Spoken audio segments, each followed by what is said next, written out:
أعوذ بالله من الشيطان الرجيم بسم الله الرحمن الرحيم والصلاة والسلام على رسول الله رب اشرح لي صدري ويسر لي أمري واحلل عقدة من لساني يفقهوا قولي. Que la louange soit rendue à Allah subhanahu wa ta'ala, le maître incontesté, incontestable de toute la création, celui qui favorise toutes les rencontres et toutes les circonstances et qui nous permet, alhamdoulilah, d'être en bonne santé. Chers frères et sœurs, assalamu alaikum wa rahmatullahi wa barakatuh. Et ainsi que tous nos frères en Adam, shalom, shalom, bonjour, bonjour, bonsoir par rapport à vos positions. Alhamdulillah, nous remercions toujours Allah. Voilà, mesdames et messieurs, bienvenue dans votre émission Éclairage. Voilà, que nous avons mis un certain temps pour reprendre, alhamdulillah, compte tenu du débat du 29 juillet. Voilà, 29 juillet, nous étions vraiment occupés et préoccupés par ce débat-là. Voilà, par l'organisation de ce débat-là qui a fait que, voilà, on avait mis une pause à notre émission Éclairage. Alhamdulillah, nous remercions Allah subhanahu wa ta'ala qui nous donne aujourd'hui la force bien sûr de reprendre notre mission Éclairage. Mesdames et messieurs, bienvenue sur la page lumière, la page Facebook de Nourdin Jama pour l'émission Éclairage avec votre frère Quadio Christian de Nourdin Jama. Alhamdulillah, aujourd'hui nous allons aborder un sujet vraiment important, disons, parce que c'est un sujet sur lequel nos parents d'à côté, les non-musulmans je dirais, essaient d'attaquer l'islam, surtout le Coran, pour démontrer, pour prouver que le Coran n'est pas authentique et que l'islam est une religion, voilà, qui n'est pas, en tout cas, qui ne suit pas la logique de la révélation faite aux autres prophètes avant Muhammad sallallahu alayhi wa sallam. De quoi s'agit-il? Nous allons d'abord projeter une vidéo, nous allons suivre ensemble et après nous allons revenir par la grâce d'Allah subhanahu wa ta'ala pour essayer d'apporter notre éclairage, un éclaircissement par rapport à ça. Alhamdulillah. Donc la vidéo, on la projette rapidement et puis on revient, Inch'Allah.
Alhamdulillah Rabbil Alamin, comme vous venez de suivre cette vidéo de deux zélateurs, voilà, deux zélateurs arrogants, négateurs, qui essaient de dénigrer l'islam à travers ces soi-disant preuves qu'ils ont soulevées pour dire comment est-ce que Allah subhanahu wa ta'ala crée l'homme à travers le Coran.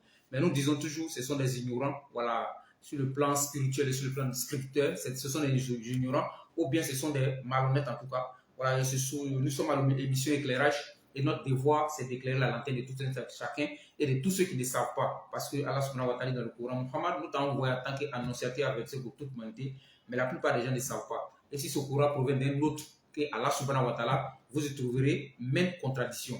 Donc ce soir, nous allons démontrer par la grâce d'Allah subhanahu wa ta'ala, qui n'ont rien compris ou bien qui font preuve de malhonnêteté, ces deux zélateurs-là, Inch'Allah. Et il y a l'un d'entre eux à qui Astonba, le frère Astonba, qui est salué au passage, de Nourdin Jamal a lancé un défi par rapport à un débat, c'est-à-dire un débat face à face, voilà, parole contre parole, verset contre verset, chapitre contre chapitre, où il n'y aura pas une foule de fanatiques derrière pour crier. Et juste là, le frère Astonba n'a pas attend parce que là, il sait que ce débat-là ne c'est pas bon pour lui.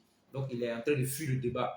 Mais quand il se retrouve dans sa zone de confort, où des ignorants crient, hey, là, il peut se retrouver. Mais là encore, le frère Astonba l'attend et on espère qu'il sera là pour le débat, Inch'Allah. Mais en attendant, nous allons rentrer dans le vif du sujet qui nous concerne ici, la création de l'homme dans le Coran. Nous remercions déjà le frère Issou Kabri, bien sûr, de Nourdin Jama Burkina Faso, qui a fait un travail remarquable par rapport à cette vidéo. Bien sûr, c'est dans l'une de ses, émissions qu'on a tiré cette vidéo-là. Voilà, il a déjà fait vraiment une correction, voilà, de ce que les frères ont fait. Mais comme on dit, la bêtise aime persister et insister sur la bêtise. Et comme l'un des personnages historiques l'a dit, un mensonge répété plusieurs fois devient une vérité. Et comme nous, on ne veut pas que le mensonge devienne une vérité, que la vérité doit trouver sur le mensonge, on ne cessera jamais, autant pour moi, de revenir et de donner des preuves palpables que là, ils sont dans l'erreur, Inch'Allah. Donc, pour commencer même, on va aller dans la logique. Voilà, la logique qui dit que Allah a créé, comme eux, ils voient l'homme, quand ils voient le mot, le thème homme dans le Coran, pour eux, ça revient toujours à Adam. C'est ce qu'ils sont en train de dire. Par exemple, comme nous, ils voient dans le Coran qu'Allah dit, non, c'est pas une goutte de sperme que nous avons créé l'homme. Donc pour eux, homme dans le Coran revient toujours à qui? À désigner Adam. Or pourtant, on sait qu'un mot n'a de sens que dans son contexte. Mais quand il sort un mot de ce contexte, ça devient un prétexte, les frères.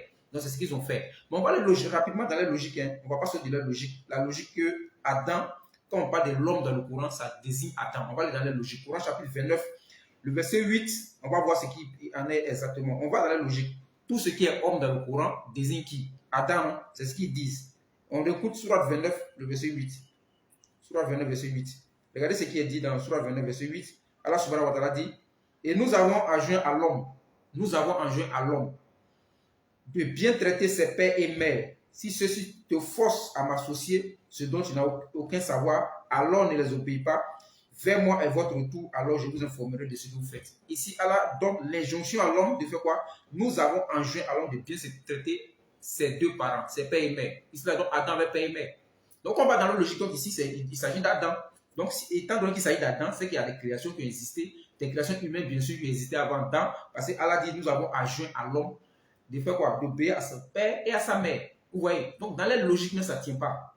Tu vois? C'est vraiment ridicule quoi, de vouloir attribuer tous les thèmes hommes à Adam dans le Coran. Donc on prend le Coran chapitre 17, le verset 67. Si on va toujours dans la logique, 17-67, vous verrez que vraiment c'est absurde de vouloir attribuer le thème homme seulement à Adam dans le Coran. Ça sera vraiment absurde. Regardez le Coran chapitre 17, le verset 67. Et quand le mal vous touche en mer, ce que vous invoquez en dehors de lui se perd. Puis quand il vous sauve et vous ramène à terre, vous vous détournez. L'homme est ingrat. Donc c'est Adam qui va sur l'eau. C'est Adam qui a fabriqué le bateau pour aller sur la mer. Sinon, si on va dans vos logiques, c'est Adam. Continuez dans vos bêtises. Vous voyez? Donc le fait de vouloir attribuer le thème homme dans le Coran à Adam est une grosse erreur, c'est une malhonnêteté intellectuelle claire. Clairement quoi. Donc le thème homme ne peut pas être seulement attribué à Adam. Mais comment est-ce que Allah subhanahu wa ta'ala a créé l'homme? C'est la grande question qu'on se pose dans le Coran. Avec quelle matière et comment ça a commencé? Parce que nous savons qu'Adam est le père quoi de l'humanité.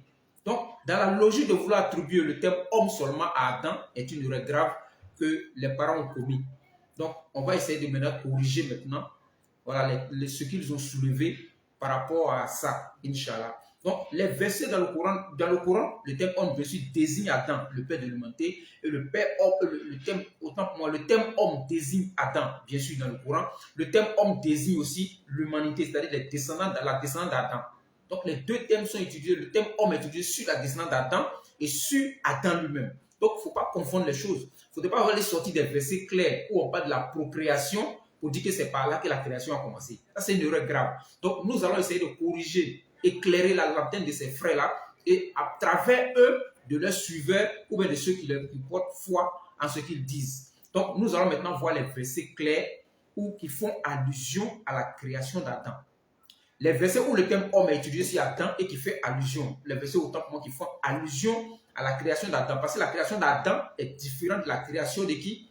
De sa descendance, de ceux qui viennent avant Adam. Adam est le père de l'humanité. Et après Adam, Allah a utilisé un processus pour créer Adam. Et pour la descendance d'Adam, Allah a utilisé un processus. Comme pour Ève. Ève n'a pas eu le même processus de création qu'Adam. C'est clair. Adam a été créé, comme Allah le dit, avec une boue malléable et ensuite il a insufflé son esprit. Mais avec Adam, Ève, qu'est-ce qu'il a fait? Est-ce qu'il a encore pris la boue malléable? Non, non, non, non. Il a d'abord endormi Adam. Il a sorti d'Adam Ève.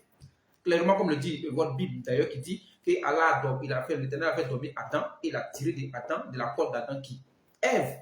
Donc, nous maintenant, nous autres qui sommes maintenant issus d'Adam et d'Ève, nous aussi, on a notre manière d'être créés. Donc, nous sortons maintenant de la procréation. Maintenant, nous voyons clairement, on va voir maintenant les versets qui font allusion à la création d'Adam. Coran chapitre 32, le verset 7 à 8. 32, verset 7 à 8 qu'on va lire. 32, verset 7 à 8. On écoute rapidement. 7 à 8. Ok. On commence au verset 6. C'est lui, Allah, le connaisseur du monde, inconnu et visible, le puissant, le miséricordieux, qui a bien fait tout ce qu'il a créé et il a commencé la création de l'homme à partir de l'agile. Ici, c'est clair. Allah dit qu'il a commencé la création de l'homme à partir de l'agile. On ne va pas dire que c'est moi, quoi. Dieu Christ, mais c'est un être humain commun ici qui habite aujourd'hui au XXIe siècle, qui pourra dire qu'il a été créé à partir de l'agile. Mais ici, il fait allusion à qui? Au père de l'humanité qui est Adam. C'est lui qui a commencé, lui dont la création a commencé par l'agile. Donc, quand le terme homme est utilisé ici, il faut faire travailler quoi? Le truc, le discernement. Il faut faire travailler le discernement pour mieux comprendre les Écritures. Parce que si tu rentres dans une malhonnêteté, tu vas te perdre dans les Écritures. Les Écritures sont comme une forêt dense. Et quand il n'y a pas un guide pour te guider dans cette forêt, tu seras dévoré par quoi? Par les animaux sauvages. Donc, si tu ne mets pas en exergue l'esprit ou bien le discernement accompagné de ceux qui connaissent le livre, tu te perds dans les Écritures. Donc, Coran chapitre 32, verset 6 à 8, ou bien exactement au verset 8, on voit création clairement que Allah dit qu'il a commencé la création de l'homme à partir de l'agile. Est-ce qu'ici il est question de sperme? Non. Non. Il est question de l'agile parce que c'est à partir de cet agile, de la terre, de la poussière de la terre, que Allah a commencé la création de qui? D'Adam. On prend Coran chapitre 15, dans la même lancée, Coran chapitre 15, pour montrer quand le terme homme est utilisé sur Adam, voilà ce que Allah dit par rapport à sa création. Coran chapitre 15, le verset 26, on va lire. Coran chapitre 15, le verset 26, rapidement je retrouve le passage. 15, 26, où Allah dit, nous créons l'homme d'une agile crissante extraite d'une boue malléable. Nous créons l'homme. Nous créons l'homme d'une agile crissante extraite d'une boue malléable. Mais pourquoi vous n'avez pas lu ce verset-là? Pourquoi est-ce que vous cachez ces versets-là à vos ouailles et vous partez vous approcher des versets qui parlent de la procréation de l'homme? C'est la question qu'on se pose, les frères. Donc ici, clairement, quand on dit, qu'Allah dit, nous créons l'homme d'une agile crissante extraite d'une boue malléable, il fait allusion à Adam, autant que moi. Il fait allusion à Adam. Donc, nous savons que c'est Adam qui a été créé. C'est le processus de la création d'Adam qui est là. Au verset 28, qu'est-ce qui se passe? Et lorsque maintenant, regardez, écoutez maintenant, hein, c'est maintenant Satan maintenant qui inspire certaines personnes, qui fait son témoin par rapport à qui?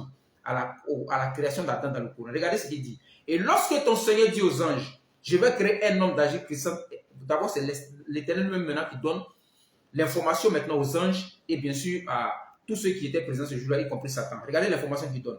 Lorsque ton Seigneur dit aux anges, je vais créer un homme d'agile crissante extrait d'une boue malléable, et dès que je l'aurai formé harmonieusement et lui aurai insufflé mon souffle de vie, j'étais vous procéder devant lui. Donc Allah informe clairement les anges ici, il informe les anges et de facto Satan qui était parmi eux, bien sûr, pour leur dire qu'il va créer un homme à partir de quelle matière? De l'agile, pas du sperme, de l'agile. C'est ce qui est dit dans le verset. Et lui aurait insufflé maintenant mon souffle de vie. Mon souffle de vie. Clair comme la lune du 15e jour. Clairement ici, Allah subhanahu wa ta'ala est plus clair. Et au 28 à venant, on dit, dès que je l'aurai harmonieusement formé et lui insufflé mon souffle de vie, je devais alors procéder devant lui. Vous voyez clairement. Donc ici, le Coran informe que les anges ont été informés par Allah par rapport à la matière qui serait utilisée pour créer le Père de l'humanité. 2, Allah lui-même donne l'information déjà au verset 26 pour nous dire de quelle manière il a créé Adam. Et regardez ce qui va se passer maintenant au verset 33 de la sourate 15. Alors, Allah dit à Iblis, donc au verset 31, on continue, au verset 30. Alors les anges se prosternaient tous ensemble quand Allah doit donner l'information pour dire, lorsque j'aurai créé Adam d'agir et lui aurait soufflé mon souffle de vie, vous devez vous prosterner devant eux. Les anges qui ne désobéissent jamais à la loi de leur créateur se sont prosternés devant le créateur. Ils se sont prosternés devant le créateur pour bien sûr répondre à la recommandation que l'Éternel les a donnée, pas dans le sens d'adorer Adam, mais dans le sens de respecter Adam, qui était une créature qui sera supérieure à eux. C'est dans ce sens-là. Et Satan, qui s'est enorgueilli, regardez ce qui va se passer. Alors, les anges se prosternaient tous ensemble, excepté Iblis, qui refusa d'être avec les prosternés. Au verset 32, alors Allah dit, oh Iblis, pourquoi n'es-tu pas au nombre des prosternés?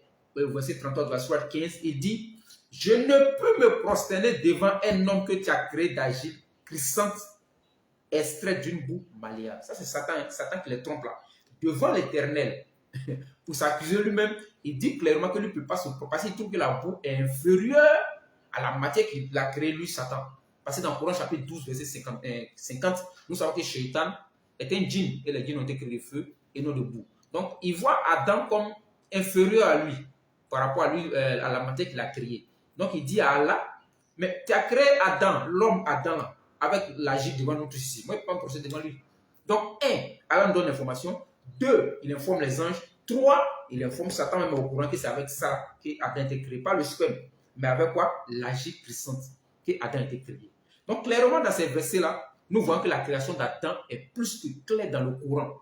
Mais comme les frères sont dans leur logique de malhonnêteté, ils ne vous citeront jamais ces versets-là. Courant chapitre 15, le verset 26 à 33, là, ils ne vont jamais citer ça. Parce qu'ils veulent rester dans une logique où ils disent que Allah a pris le sperme pour créer l'homme. Or, dans le terme homme, dans le Coran, a au moins 2 sens. Le premier sens peut s'appliquer, s'applique d'ailleurs, peut s'appliquer, s'applique à Adam. Et lorsque Allah parle de l'homme, créature, le père de l'humanité, Adam, le verset est plus que clair. L'homme a été créé d'agir puissant et d'une boue malléable. C'est ce que le Coran dit.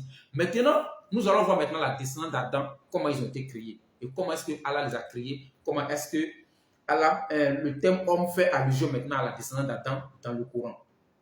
Donc nous retournons toujours dans le Coran chapitre 32. Toujours dans le Coran chapitre 32, le verset 6 à 7.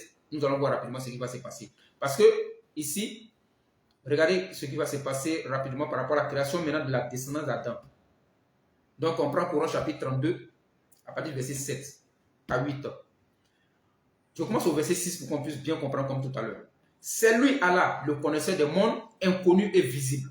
Puis le puissant, le miséricordieux, qui a bien fait tout ce qu'il a créé et il a commencé la création de l'homme à partir de l'agile. Donc ici, le verset 7 fait allusion à qui? À Adam. Nous savons que Adam a été créé à partir de l'agile. Donc le verset 7 de la sourate 32 dit qu'il a bien fait toute chose et tout ce qu'il a créé et il a commencé la création. Il a commencé la création de l'homme à partir de l'agile.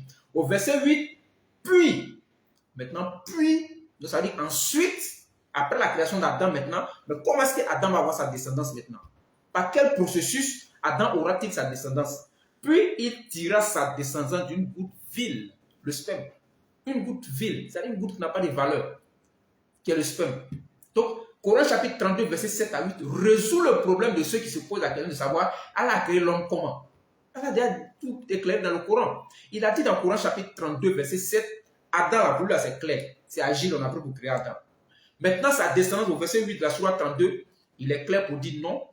La descendance d'Adam, ils sont sortis d'Adam par un processus du sperme. Et le sperme, il dit, comme il qualifie de vil. Alors, il qualifie ça de vil, d'une eau vile. Et effectivement, nous savons que le sperme, c'est une goutte d'eau vile. Parce que lorsque, après des rapports sexuels avec ta femme, que ce liquide te touche, tu es pressé pour aller laver. Or, pourtant, c'est dans ce liquide-là que toi, tu es sorti et toute l'humanité, la descendance d'Adam est sortie. Mais que lorsque ce liquide-là coule sur un être humain, tu vois, on n'est pas à l'aise. On est pressé d'aller laver. Un groupe pour dire que nous ne sommes rien par rapport à Allah subhanahu wa ta'ala et nous ne sommes rien, que tout l'humanité décide d'adorer Allah, ça n'augmente rien sa puissance. Et si nous tous on décide de désobéir, d'être rebelles, ça ne va rien enlever à la puissance d'Allah subhanahu wa ta'ala parce que nous sommes une goutte vile. Rien de, c'est-à-dire même pas de valeur. Une goutte vile, ça doit nous amener à réfléchir les frères. Donc on va dans le lendemain de notre sujet, Coran chapitre 36 toujours, pour voir comment est-ce que Allah a créé maintenant l'homme. Nous autres, nous les hommes ici, nous autres bien sûr, voilà la descendance d'Adam.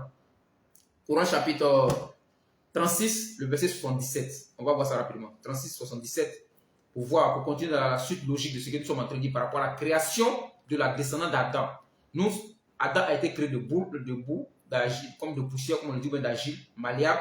Et nous autres, dans le processus de la procréation, nous passons par le sperme. C'est à travers le sperme que nous avons été, voilà, notre processus de création est mis en action par le Créateur des cieux et de la terre. Coran chapitre 36, verset 77. L'homme ne voit-il pas que nous l'avons créé d'une goutte de sperme et le voilà devenu un adversaire déclaré?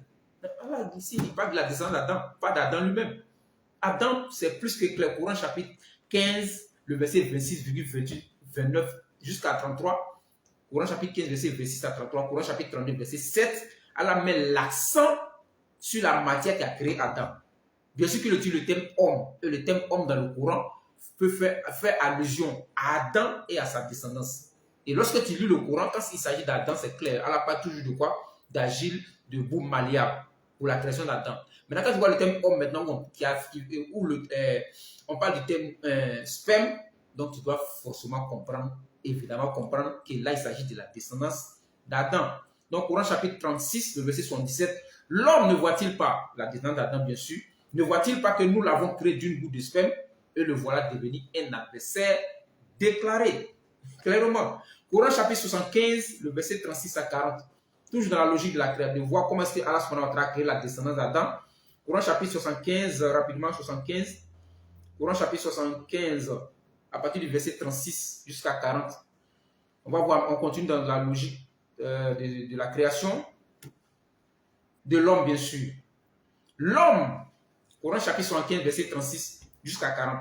L'homme pense-t-il qu'on le laissera sans obligation à observer? N'était-il pas une goutte de sperme éjaculée? C'est ça qui choque les gens. Parce qu'elle a dit, mais ce n'est pas l'éjaculation mais après que le processus de la création, de la fécondation de l'homme commence. Mais tant que l'homme n'a pas éjaculé, ça ne peut pas passer dans les matrices de la maman pour que ça puisse venir. Donc le Coran met l'accent dessus pour nous démontrer par A plus B que c'est ce processus qui a créé nous, le commun des humains, la descendance d'Adam. Et ensuite, d'une adhésion, Allah montre le processus effectivement de la création de l'homme. Donc le sperme est éjaculé. Mais quand le sperme est éjaculé, qu'est-ce qui se passe après?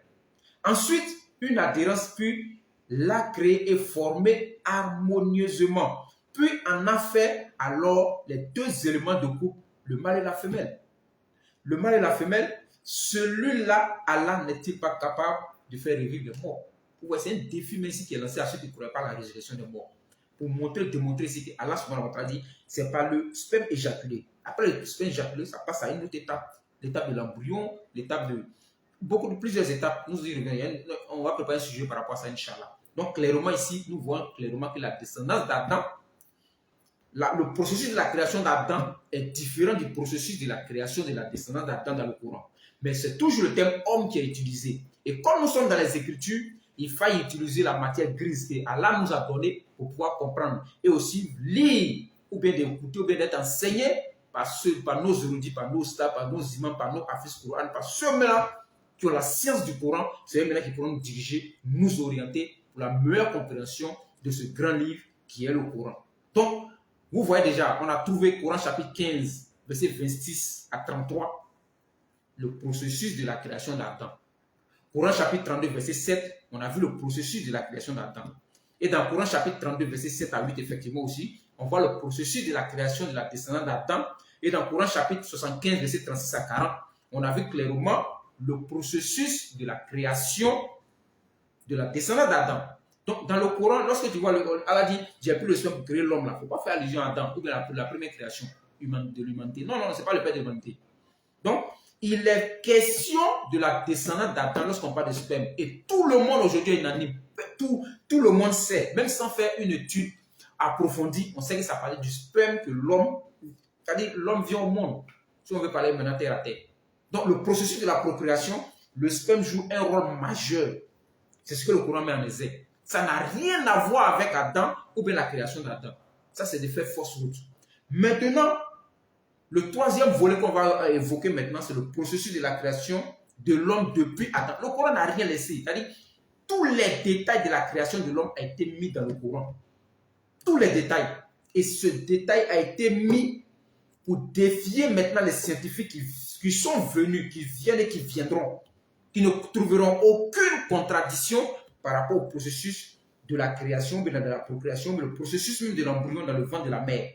Muhammad n'avait pas de microscope, il n'avait pas d'appareil pour contrôler tout ça. Mais c'est une révélation qu'il reçoit. Donc nous allons voir maintenant le processus depuis Adam jusqu'à nous. Comment ça se passe pour qu'un bébé sorte dans le ventre de sa maman. Nous allons voir ça maintenant. Ça, c'est le Coran maintenant qui appuie, qui va plus loin même. Qui va plus loin en nous indiquant tout le processus de la création d'un être humain. À commencer par Adam, ensuite comment est-ce que la descendance d'Adam a été créée, et même le détail même qui se trouve quand l'enfant est même dans le ventre de la maman. Inch'Allah, tout en vous rappelant que Muhammad sallallahu alayhi wa sallam n'avait aucun appareil pour vérifier le ventre d'une femme enceinte. Mais il a détaillé toutes choses et c'est en train d'être confirmé par tous les grands scientifiques aujourd'hui dans ce domaine, Inch'Allah.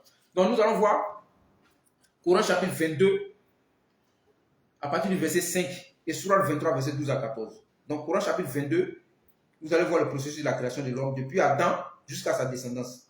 22 verset 5. Sourate Hajj à partir du verset 5. Donc nous lisons. Nous lisons rapidement. Ô homme, si vous doutez au sujet de la résurrection, si on doute que Allah ne peut pas nous ressusciter, parce qu'il y a des gens qui pensent qu'aujourd'hui, que l'éternel créateur des cieux et de la terre n'est pas capable de nous ressusciter. Nous sommes 7 milliards de personnes sur la terre. Comment est-ce qu'il va faire pour ressusciter toutes ces personnes-là? Mais les scientifiques nous disent qu'il y a... Alors, c'est des questions qu'on se pose à celui-même qui t'a tiré du néant l'existence. Tu lui poses la question, comment il va te ressusciter? Mais réfléchis, tu n'existais pas, tu n'étais mentionné nulle part avant la date de ta naissance. Par exemple, avant le mariage de ton père et ta mère, ils ne savaient même pas quelle était la nature de l'enfant qu'ils allaient mettre au monde. S'il était jaune, s'il était grand, s'il était court, s'il était mince, s'il était en forme, ils n'avaient aucune notion de ça. Aucune notion. Ils ne pouvaient pas décrire. Un père et une mère ne peuvent pas s'asseoir pour dire, bon, nous on va avoir un enfant. L'enfant, il faut qu'il soit jaune. Il faut qu'il soit vert. Il faut qu'il soit grand. Ils ne peuvent pas, décider de ça. Eux, ils font le travail qu'Allah subhanahu wa ta'ala bien sûr les a confiés dans le processus de la création. Le reste n'appartient qu'à Allah. Donc la résurrection n'est rien pour Allah subhanahu wa ta'ala. Donc Coran chapitre 22 verset 5. Oh homme, si vous doutez au sujet de la résurrection, c'est nous qui vous avons créé des terres. Puis, d'abord, ici, voilà, c'est nous qui vous avons créé des terres. Ici, donc, il fait allusion à qui? Au premier homme, au père de l'humanité qui est Adam. Créer des terres, c'est Adam qui a été créé des terres. Il n'y a pas quelqu'un qui s'est réveillé matin pour dire, bon, moi, y aller au champ, peut-être que mon enfant va sortir là-bas. Non, c'est inimaginable. La seule personne qui est sortie du passé processus-là, c'est Adam seul. Il n'y a pas deux, il n'y a pas trois. Adam est l'unique qui est sorti par ce processus-là. Donc, c'est nous qui vous avons créé de terre. Donc, Allah généralise parce que, de facto, le créateur par essence et par excellence, le puissant créateur Allah, quand il a créé Adam, Adam avait dans ses reins toute la création. C'est-à-dire toute sa descendance était dans les reins d'Adam. Nous tous, on était dans les reins d'Adam. Donc, voilà pourquoi Allah dit c'est nous qui vous avons créé des terres. Donc, Adam est créé, il est le symbole de l'humanité. Le symbole de la création de l'humanité. Donc, ici, il est question de qui? D'Adam. Puis, maintenant, le processus de la procréation de nous autres va commencer. Puis, d'une goutte de sperme. Bon, après le goutte de sperme, oui, on peut dire que c'est une goutte de sperme. Mais comment ça se passe même exactement quand le sperme là tombe dans le ventre de nos mamans? Comment ça se passe? Puis, d'une adhérence, puis d'un embryon, puis d'un embryon normalement formé aussi bien qu'informe pour vous montrer notre omnipotence. Nous vous déposerons dans les matrices de ce que nous voulons jusqu'à un tel fixé.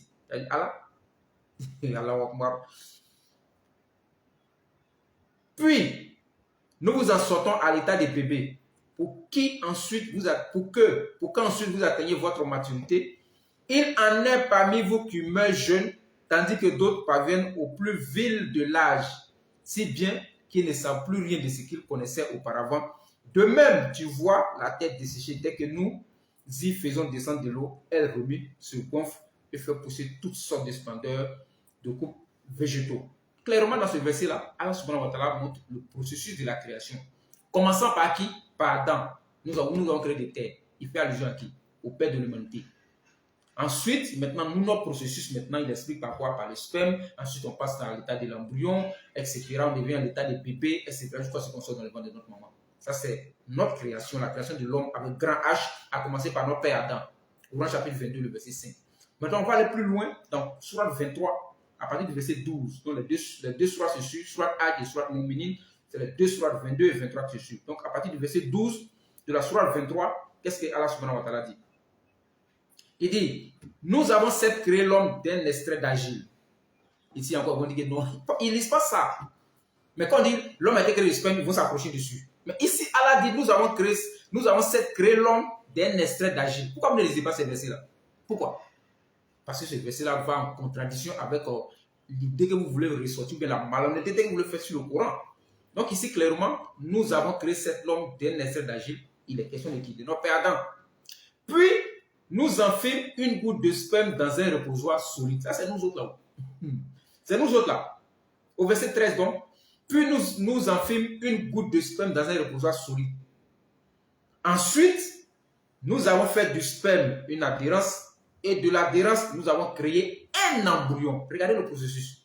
Muhammad, il rappelle, il n'avait pas microscope.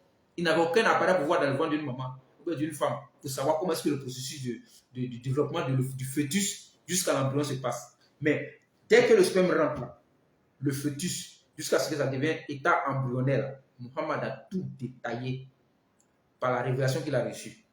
Puis, ensuite, nous avons fait du sperme une adhérence et de l'adhérence, nous avons créé un embryon. Puis de cet embryon, nous avons créé des os. Ça là aussi, là, c'est un sujet qu'on va soulever, Inch'Allah, bientôt. Puis, nous avons créé les os. Il vient s'asseoir pour dire, oh, voilà, le Coran s'est trompé encore. Comment est-ce que dans l'embryon, il peut y avoir le squelette? Mais est-ce qu'Allah a parlé de squelette ici? Il dit des os. La question intelligente qu'on se pose, c'est de savoir, l'os ici symbolise quoi dans l'embryon? C'est la grande question que les gens ne se posent pas. Parce que Muhammad est au 6e siècle. Si Muhammad est embryon, qui peut comprendre ça à son temps, à son époque? Le port de l'ignorance de la Jahiliya. Qui peut comprendre? Donc Allah utilise un thème, bien sûr, qui sera compris par les contemporains de Muhammad et sera compris aussi par tous ceux qui viendront après Muhammad jusqu'à la fin des temps. Et aujourd'hui, les scientifiques ont compris le sens que Allah subhanahu wa ta'ala dit ici en disant que nous avons revêtu les os de chair. Les scientifiques ont compris ça et ils sont plus que clairs dessus, Inch'Allah. Nous allons y revenir par rapport au processus de l'embryon, du développement de l'embryon, mais autant pour moi, dans le Coran, Inch'Allah, parce que les gens aussi essaient de prendre Sourate 23, verset 14, pour essayer de dire qu'il y a une erreur scientifique dans le Coran. Aurait une erreur scientifique dans le Coran. Nous y reviendrons, Inch'Allah. Et nous avons revêtu les os de chair. Ensuite, nous l'avons transformé en une toute autre création. Gloire à Allah, le meilleur des créateurs. Atakbir. Donc ici, clairement, Allah commence par dire, Adam, c'est avec toi on l'a créé. Après lui, là, maintenant, vous, votre processus, là, ça commence par le sperme. Éjacule, bien sûr. Après le sperme éjaculé qui se trouve dans les matrices de nos mamans, le fœtus. Après le fœtus, ça passe à l'état embryonnaire. Après l'état embryonnaire, Allah révèle l'os de la chair. On va bien expliquer ça, Inch'Allah, jeudi prochain. Ça sera le sujet qu'on va aborder, c'est Inch'Allah. Après, maintenant, on passe à toute autre création. C'est-à-dire on change d'aspect et de physique avant de sortir bébé Nguer. Ça, c'est le Coran qui nous donne cette information. Pour dire que, clairement, nous avons vu dans le Coran que le processus de la création de l'homme est plus que clair. Les gens, il ne faudrait pas qu'on confonde. Il ne faudrait pas qu'on confonde la création d'Adam, le processus de la création d'Adam, homme, avec le processus de la création d'Adam, de la descendance d'Adam. Donc, le terme homme utilisé dans le Coran peut s'attribuer à Adam lui-même, peut s'attribuer à la descendance d'Adam, et peut s'attribuer même à qui? À un homme masculin. Donc, le terme homme, c'est pour ça qu'il y a dit au départ, un mot n'a de sens que dans son contexte. Donc, quand tu sors un mot dans son contexte, tu en fais un prétexte. Et c'est ce que les deux zélateurs, négateurs, d'ailleurs, avides d'une autorité qui les obnubile à tel point qu'ils sont en train de mentir sur l'islam. Sans vergogne, sans honte, ils mentent en plein jour sur les versets coraniques. Et cette curation est la curation faite par notre frère Issou Kabri. J'espère que, bien sûr, ça va refroidir l'ardeur de ces personnes-là, bien sûr, qui veulent, en tout cas, utiliser ces versets pour essayer de dénigrer le Coran, ça ne passera pas par la grâce d'Allah subhanahu wa ta'ala.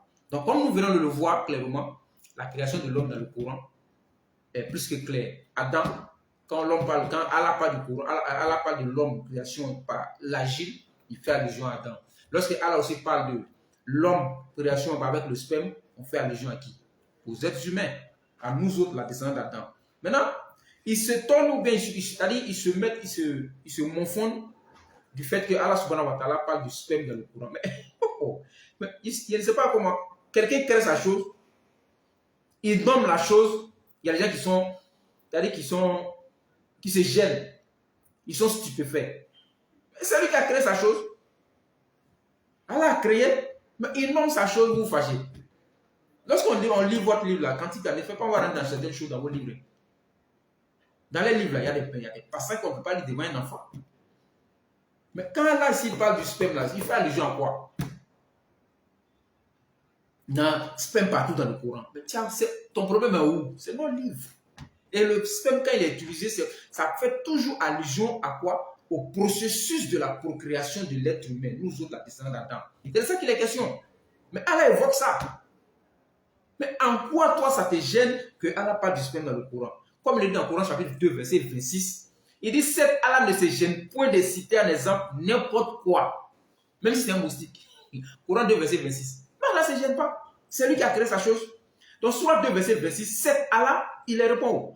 Certes, Allah ne se gêne point de citer un exemple n'importe quoi. Un moustique ou quoi que ce soit au-dessus. Au-dessus, quant au Coran, ils savent bien qu'il s'agit là de la vérité venant de leur Seigneur. On n'a pas de problème avec ça. Quand on n'a pas de sperme dans le Coran, nous, ça ne nous gêne en rien parce qu'on sait qu'il y a un enseignement derrière. Et cet enseignement donné par le Coran est confirmé aujourd'hui par les scientifiques. Nous, ça ne nous gêne en rien. Que il crée sa chose, il utilise ça comme il veut. Il utilise ça comme il veut. C'est pourquoi il répond dans le Coran 2, verset 26. Donc, je reprends le verset. Certes, Allah ne se gêne point de citer en exemple n'importe quoi, un moustique ou quoi que ce soit au-dessus. Quant aux croyants, ils savent bien qu'il s'agit de la vérité venant de la part de leur Seigneur. Quant aux infidèles, ils se demandent car vous le dit Allah par un tel exemple. Par cela, nombreux sont ceux qu'il égare et nombreux sont ceux qu'il guide, mais il n'égare que les pervers. Donc si toi tu penses que le fait qu'Allah cite le sperme dans le Coran est un scandale, c'est que tu es en train de t'égarer. Parce que c'est lui qui a créé, il cite ça quand il veut, comme il veut et quand il veut. Alhamdulillah, Rabbil Alamin. Donc c'est sur ce point-là que nous allons chuter par la grâce d'Allah subhanahu wa ta'ala. Nous remercions tous ceux qui se sont connectés pour suivre ce direct, cette émission éclairage proposée par Nourdine Jama dans le but bien sûr de prolonger la dawa et cette fois-ci de vous piocher des arguments qui sont donnés pour essayer de fausser le message véritable de l'islam, de la vérité de l'islam.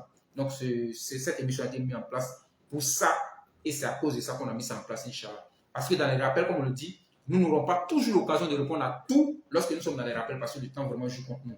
Donc on met ce genre d'émission-là, bien sûr, pour essayer de rebondir sur certains aspects que les gens essaient d'utiliser pour essayer de dénigrer l'islam ou bien de prouver la véracité de leur religion, Inch'Allah.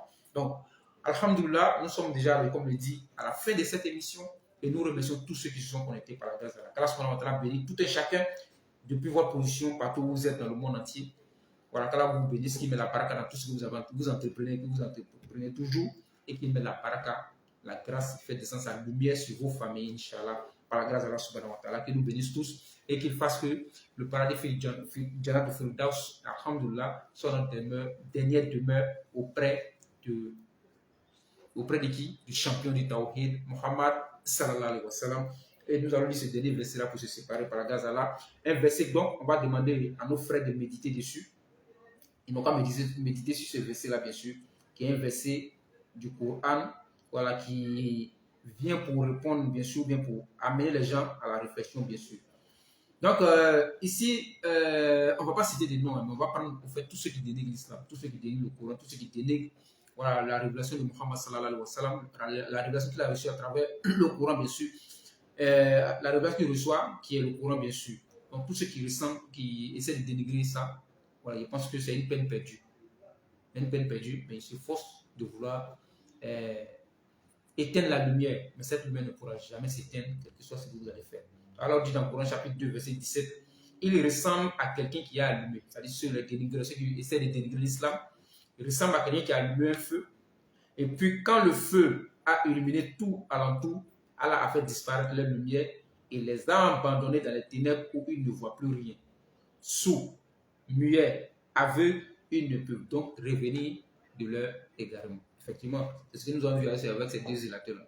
Ils ont atteint un certain niveau. On prie Allah subhanahu wa ta'ala, celui qui détient le cœur. Mais Allah nous informe dans ce courant que vraiment, ils vont utiliser le mensonge, ils vont se boucher les oreilles pour ne pas entendre la vérité qui est d'ici, qui est dit. Ils vont toujours s'offusquer, ils vont toujours se mettre dans leur position pour toujours refuser la vérité et essayer de dénigrer la vérité. Courant chapitre 2, verset 17 à 18. Car ce qu'on entend dans la bonne compréhension et qu'il fasse que nous soyons des musulmans pieux, bien sûr, et pratiquants de nos belles religions.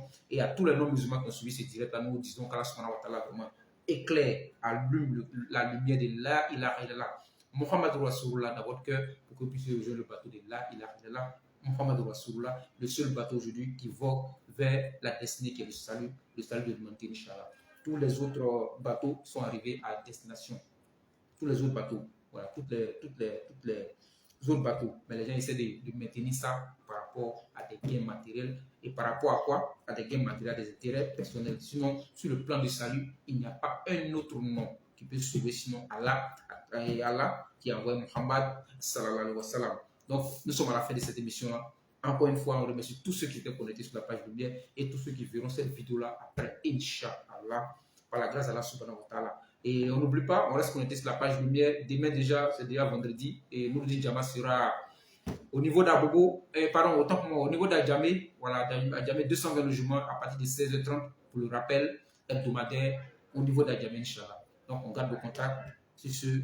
Assalamu alaikum wa rahmatullahi wa barakatuh.